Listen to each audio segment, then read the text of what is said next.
सुशांत सिंह राजपूत की मौत ने हम सबको झंझोड़ के रख दिया है, मगर कुछ लोग जो इस चीज़ में माहिर हैं कि कैसे एक पैरेलल नैरेटिव चलाना है, वो इस तरह से चला रहे हैं कि हाँ, जिनका दिमाग कमज़ोर होता है वो ये डिप्रेशन में आते हैं और सुसाइड वगैरह कमिट करते हैं। जो बंदे ने स्टैनफोर्ड की स्कॉलरशिप, वो रैंक होल्डर है in his entrance for engineering, उसका दिमाग कमज़ोर कैसे हो सकता है? अगर आप देखें उनके कुछ लास्ट पोस्ट, वो क्लियरली कह रहे हैं कि लोगों को बैक कर रहे हैं कि प्लीज़ मेरी फिल्में देखो, मेरा कोई गॉड फादर नहीं है, मुझे निकाल दिया जाएगा इस इंडस्ट्री से। अपने इंटरव्यू में वो जाहिर कर रहे हैं कि मुझे क्यों नहीं ये इंडस्ट्री अपनाती है, I feel like a left over. तो क्या इसमें इस हादसे की कोई बुनियाद नहीं है?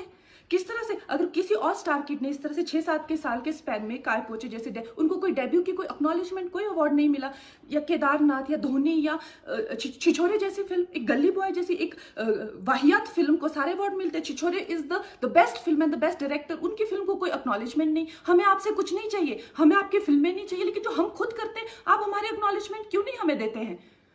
मुझे इनकी फिल्में, मैं जो खुद फिल्में डायरेक्ट करती हूँ, उनको सुपरहिट फिल्मों को ये फ्लॉप घोषित करते हैं। मुझ पे 6 केसेस क्यों डाले गए? क्यों मुझे जेल में डालने की कोशिश की गई? और मुझे इनके जो चमचे जर्नलिस्ट हैं, वो सुशांत जैसे लोगों पे जो ब्लाइंड आइटम्स लिखते हैं कि वो साइकोटिक है, न्यूरोटिक है, एडिक्ट है। संजय दत्त की एडिक्शन तो आपको बहुत क्यूट लगती है। वो लोग मुझे मैसेज करते हैं कि तुम्हारा बहुत डिफिकल्ट टाइम है, तुम ऐसा वैसा स्टेप मत उठा लेना। ऐसा क्यों कहते हैं मुझे? ये क्यों मेरे दिमाग में डालना चाहते हैं कि आप सुसाइड कर लीजिए? तो ये सुसाइड थी कि ये प्लान मर्डर था? लेकिन सुशांत की गलती यही है कि वो उनकी बात मान गया। उन्होंने कहा तुम वर्थलेस हो, वो मान गया। उसने he didn't remember what his mother told him. उन्होंने कहा कि तुम्हारा कुछ नहीं होगा, वो मान गया। वो चाहते ही ये है कि वो इतिहास लिखे और ये लिखे कि सुशांत कमजोर दिमाग का था। वो ये नहीं बताएंगे कि क्या सच्चाई क्या है। तो हमें ये डिसाइड करना है कि who will write the history, we will decide that. Sushant Singh Rajput की हत्या के बाद कई चीजें बाहर निकल के आई हैं। कुछ मैंने इंटरव्यूज पढ़े हैं, कुछ डायरेक्टली भी बात की है। तो उनके पिताजी का कहना है कि वो फिल्म इंडस्ट्री में हो रही टेंशन के करके बहुत ज्यादा परेशान थे। अभिषेक कपूर जिन्होंने उन्हें लॉन्च किया, उनके साथ हाल ही में एक फिल्म की है केदारनाथ, उनका कहना है कि it was a systematic dismantling of a fragile mind. Ankita जो उनकी लॉन्ग टर्म पार्टनर रह चुकी है, उनका कहना है कि वो सामाजिक रूप से की गई अपमान और बेइज्जती नहीं सहन कर पाया। तो अब मैं आपको बताऊंगी कि मूवी माफिया ने ना कि सिर्फ उनको बैन किया था, सिस्टमैटिक डिसमेंटलिंग, कैसे कतरा कतरा करके उनका दिमाग तोड़ा गया है, उनको मारा गया है। तो ब्लाइंड आइटम आप इसलिए लिखते हैं क्योंकि आप जब झूठ लिखना होता है, आपको के अगेंस्ट कोई लीगल एक्शन नहीं लिया सकता, क्योंकि आपका तो नाम ही नहीं लिखा। मगर उसकी जो डिस्क्रिप्शन होती है, जैसे मेरे बारे में लिखा जाएगा कि जिस लड़की के घुंघराले बाल हैं, जिसको नेशनल अवार्ड मिला हुआ है, साइकोटिक है, इस तरह से, जो कि मनाली से, डिस्क्रिप्शन पूरी दी जाएगी मगर नाम नहीं लिखा जाएगा।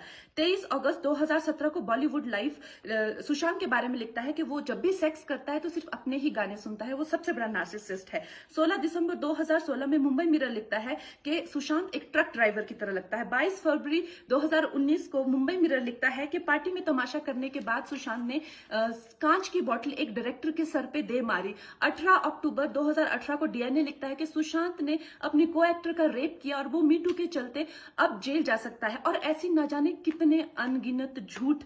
और ये जो बुद्धिजीवी जर्नलिस्ट हैं, ये जो चील कौए गिद्ध हैं जो मूवी माफिया के पाले हुए हैं, ये इसको मेंटल, इमोशनल, साइकोलॉजिकल लिंचिंग को जर्नलिज्म कहते हैं। मेरे बारे में आज तक जो भी कहा गया मैंने कुछ नहीं कहा, लेकिन जब एक स्वतंत्रता सेनानी के खिलाफ गंदगी लिखी गई, मैंने उस जर्नलिस्ट को कॉन्फ्रंट किया। आपको पता है उसी रात 4 सीनियर जर्नलिस्ट ने मेरे खिलाफ एक गिल्ड बनाई।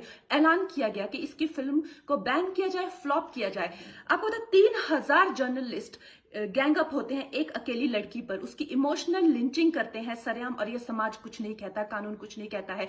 मैंने उन पे केस करने की कोशिश की, मगर 1 महीने बाद वो गायब हो गए। मेरी फिल्म रिलीज हुई, गायब हो गए। तो मेरा कहने का मतलब ये है कि अगर ये समाज जिस अन्याय की बुनियाद पर खड़ा है और कभी आवाज नहीं, आप ये पढ़ते हैं, चटकारे लेते हैं, कभी आपने सोचा है कि कभी नेपो किड्स के बारे में ये क्यों नहीं लिखा जाता है? तो ये अन्याय का फंदा किसी दिन आपके बच्चों के गले में लटका मिलेगा, आपके गले में लटका मिलेगा। इसलिए जब तालियां बजेगी और सीटियां बजेगी, तब आपको पता चलेगा कि क्या गुजरती होगी।